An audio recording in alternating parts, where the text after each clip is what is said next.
Hey, Coach Abel here along with my colleague Kevin the Machine Weiss, the Able Body Experts, and we're giving you a special series here on why diets fail. I don't know what part we're up to, 4 or 5. I just get going on a tear and away we go.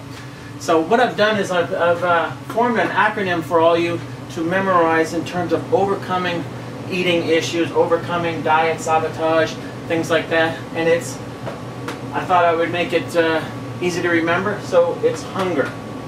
All right, now in part 1 we explained how the drives, human drives, are a form of hunger, whether it's for sex or food or looking your best to attract a mate. These are things we inherited from our ancestors, and they haven't gone away.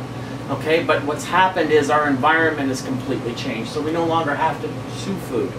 So hunger, the acronym for hunger stands for how urges neurally generate an emotional response. Okay, how urges neurally generate an emotional response. In other words, this is not something you think in your head. Okay, this is an emotional response that is part of your brain system in terms of seeking pleasure to survive, that we've inherited from our ancestors. And what we want to get at here, Coach, is that in the modern environment, in terms of our tastes, okay, we've gone from fulfilling hunger, all right, to the pursuit of pleasure that's not natural. And in the food industry, it reflects a craving.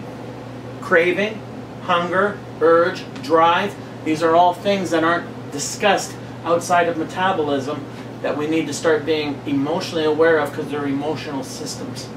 All right? So the craving for fat, sugar, and salt is something that has transformed since society transformed. In most of the books you'll read, my big textbook, Modern Nutrition and Health and Disease, talk about the transition of diet from the 1980s on, when food became widely available. So now we have all these stimulations for fat, sugar, and salt that themselves go into this how urges neurally generate an emotional response. Okay, this is how and why you sabotage your diet without knowing why you're doing it. People grasp on and they write me, I don't know why I do this every week. I don't know why I cheat on my diet. And these are people with, degrees in nutrition. So nutrition and metabolism isn't the answer. Memorize this acronym and know that it's true, and it speaks to our inherited ancestral drives for pleasure and reward. Coach? Yeah, it's been well documented too, and especially the sugar, how it affects the pleasure centers of your brain.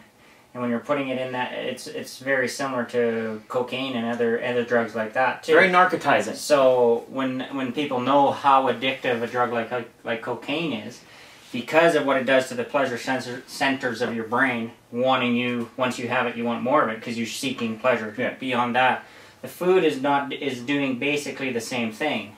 And when you're taking out nutrients and replacing them with these things, that's what's going to set your cycle. Yeah, your cycle as to wanting to crave more. Right. And the emotional payoff, yeah, whether it's positive reinforcement or relief from stress. All right? And we talked about that in a previous episode, so check that out. So hunger.